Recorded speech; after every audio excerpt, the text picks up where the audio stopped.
Hey everyone, this is Matt, and in today's video I got you another Yu-Gi-Oh! Master Duel deck matchup. This time I'm playing Floowandereeze, and my opponent is playing Branded Despia. So, for those of you who've been following my channel, I got to Diamond 1, a while back, using Eldritch. This was before the Branded Despia stuff came out, because, yeah, it came out like a week or so, or two and a half into the new season, but, like, I was able to climb to Diamond 1 in, like, two and a half days or something. From Plat, right? Anyway, now that I'm Diamond 1, I don't really need to play. I'm playing just for fun, right?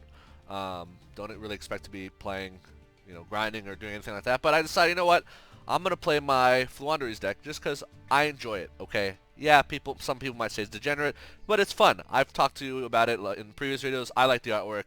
I like the simplicity of it. So yeah, so let's see my opening hand. I believe I go second here. Yes, I do go second. So I open up Robina, Eaglin, always good to see. Winter Cherries. So for those of you who watched my deck profile video, this card is amazing, right? Because it basically, I don't. Flanders doesn't need the extra deck, so I basically filled my extra deck with a bunch of, uh, annoying extra deck monsters that I just don't want to deal with, right? So look at all this. See? So I have like a bunch of stuff. So and I recently added in, I have Guardian Chimera and Mirror Jade, the Ice Blade Dragon for the Branded Despia matchup. So let's see what happens, shall we? So I do lose a coin toss to go second. So this is an Adventure Branded Despia. So in my opinion, Adventure Branded Despia is strictly worse than regular Branded Despia.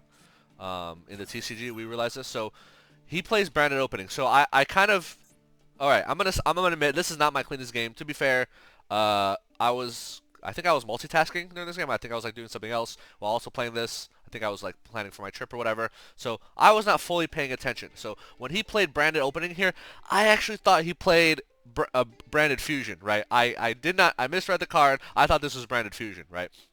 So really, what I should have done is I should have held Winter Cherries until the very last moment where I can play it. So when is that? Like, so basically, Lubellion's gonna hit the field and attempt to make Mirror Jade, or their Griffin Rider's gonna attempt to summon itself, right? So really, I like to tell people don't shotgun your interruptions, right? So I kind of broke my own rule hold because I wasn't paying attention. I thought this was Branded Fusion, but really I should have waited until Lubellion hit the field, right? Because Branded Opening is going to go into a Luber's going to go into Branded Fusion is going to go to Lubellion's going to go to Mirror Jade, right? So I want to get rid of the Mirror Jade, right? So Winter Cherries is going to banish all copies of his Mirror Jade here. I play it a little prematurely, but that's okay, because I'm going to go ahead and show him, hey, I have a Mirror Jade in my extra deck, and then I'm going to banish both copies of my opponent's Mirror Jade. So imagine playing against Branded Despia and not having to deal with Mirror Jade. Mirror Jade is a really good boss monster, not only because it's a 3K beater, it can banish a monster non-targeting, right, as a quick effect, and because of the fact that it can send like whatever extra deck monsters it wants to the graveyard, it can search spells. So it sends Albion and searches Branded in red. It's just way too good of a boss monster and an extender. And it Raigekis your field if you get rid of it. So it's like, I'm just going to banish all their copies. So anyway, he gets a Draco back. It doesn't matter.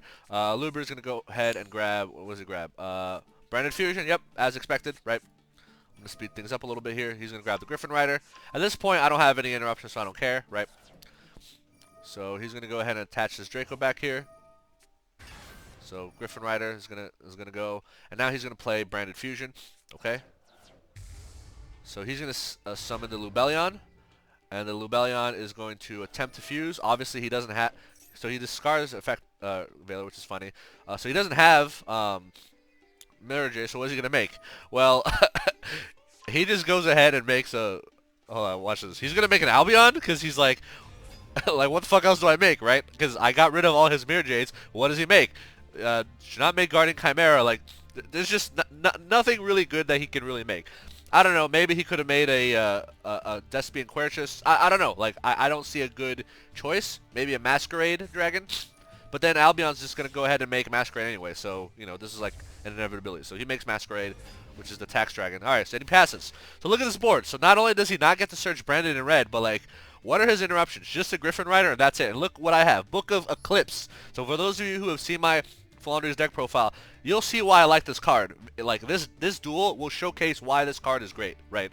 But basically, it's just Book of Moon on steroids because it changes all face-up monsters on the field face-down defense position until the end phase. However, it says, during the end phase, changes many of those face-down position monsters your opponent's control as possible with face-up defenses, and your opponent draws cards equal to the number. So, yeah, it lets my opponent draw cards, but this is basically going to negate his field. Griffin Rider will be face down. Masquerade will not tax me. Yeah, I'm just going to go ahead and flip his his field face down. Now he can negate with Griffin Rider, but I have another Book of Eclipse, so it's like this is not hard once per turn. So he lets it go through because I guess he wants to draw cards. So yeah, look at this. No Griffin Rider to deal with. No Masquerade attacks me. All he has is a freaking adventure token, right? So anyway, so I top deck the map. You'll love to see it. Map is gonna banish Unexplored Winds. Unexplored Winds is a godlike card, right? Because I already have Eglin, and because I'm going second, there's no point in really getting Barrier Statue. Instead, I'm just gonna go for the Unexplored Winds play. I want this card, right? So Token is gonna go ahead and grab Unexplored Winds. And then Eglin is going to go ahead and grab M-Pen. M-Pen is going to... So I end the normal summon chain because I want M-Pen to tribute one of their monsters. So I activate Unexplored Winds. And then I basically tribute Eglin and the token, which will pop the Draco back for M-Pen. At this point, I'm going to go ahead and recycle Eglin and grab Dreaming Town, right? So I have the whole entire Floo back row like ready to go, right? So battle phase, I'm going to take out the Griffin Rider. The reason I'm doing that is because, well, Griffin Rider is just like annoying to deal with. It's a 2800 defense, right? I just want it gone, right? I don't want him, I want his Adventure Engine to be dead, right? Draco back's already gone. I don't want him to like get another Rite of Artemisia and like make another freaking token, whatever.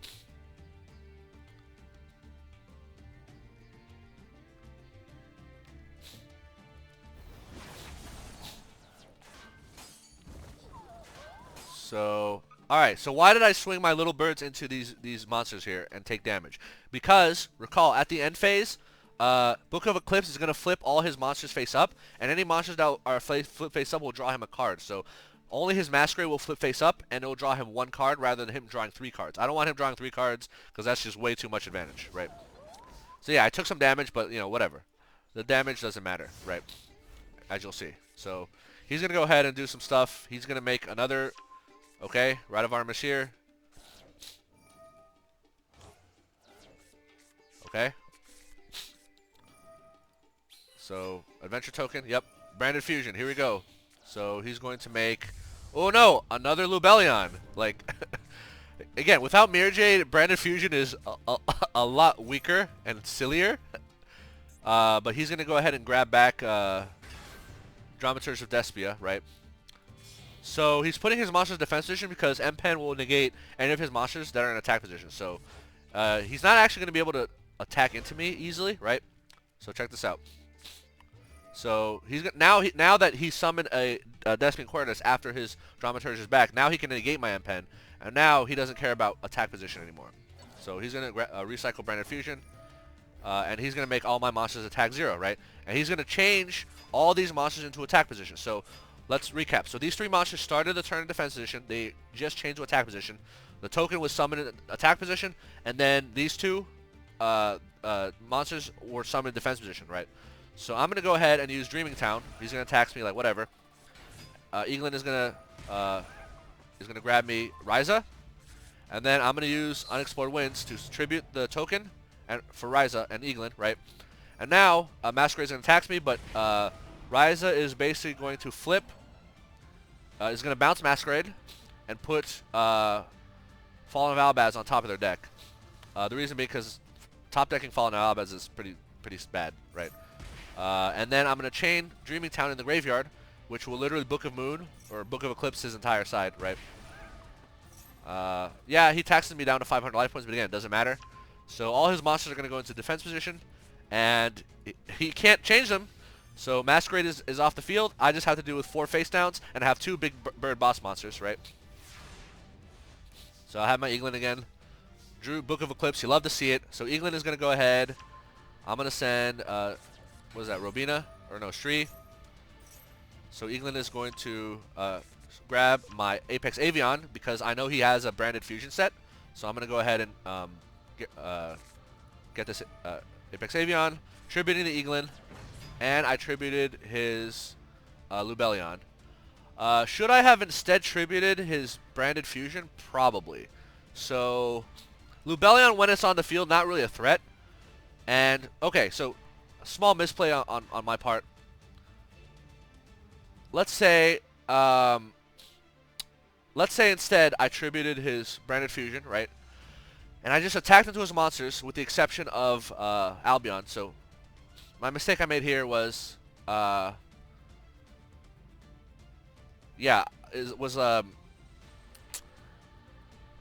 So I'm going to attack Albion. But when Albion goes to graveyard, it lets him search branded in red, essentially, or a branded spell card. So what I should have done was left Albion on the field, gotten rid of his branded fusion, and then attacked all his other monsters. That's what I should have done. So this was a small misplay on my part.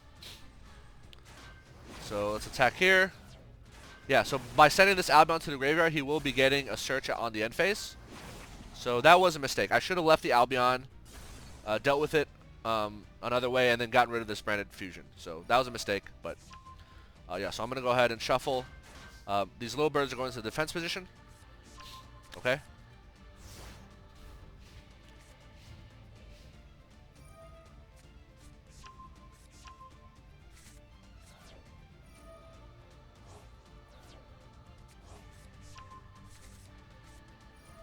Okay.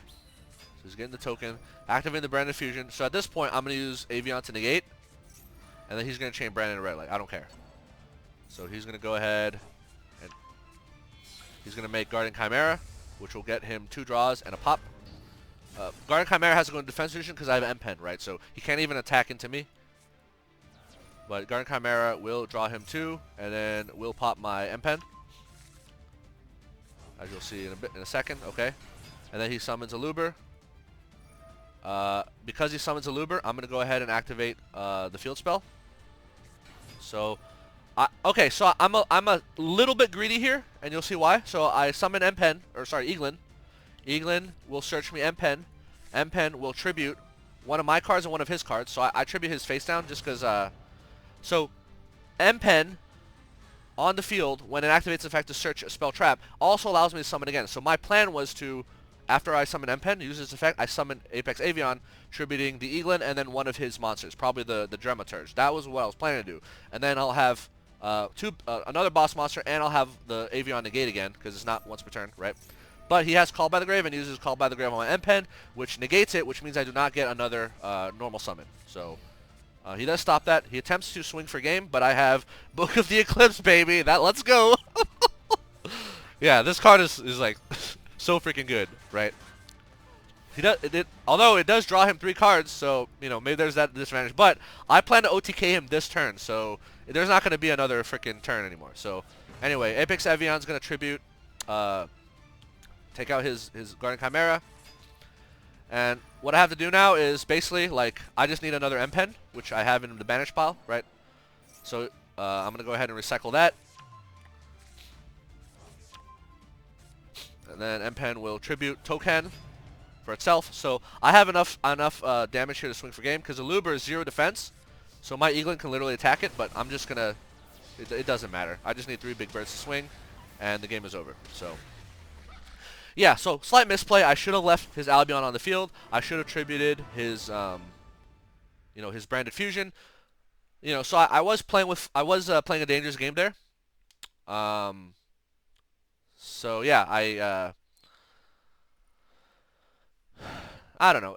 Call it a misplay. Yeah, I was not fully like I was a little bit distracted with this game, but it's okay because I ended up winning anyway. So yeah, just want to showcase Winter Cherries. Like just taking out a very problematic extra deck monster made the game a whole lot easier for me, right? You know, the Book of the Eclipse MVP card. It's a great it serves 2 purposes, right? It flips your birds face down so that their effects can go through and you can dodge Imperm Veiler, but also just flips their entire board face down. Yes, it draws them cards on the end phase, but you can if you can clear their board, they won't draw anything or they'll draw very little. So you know it's not so bad. So anyway, hope you enjoyed. You know, maybe you're not that interested in seeing Floowandereeze gameplay, but you know just goes to show you know. I haven't posted anything about Branded Despia. Here's a game I played. Yes, this wasn't ranked, even though I was already Diamond 1, right, of me playing Floowandereeze versus Branded Despia. Anyway, hope you enjoyed. Peace. See you in the next video.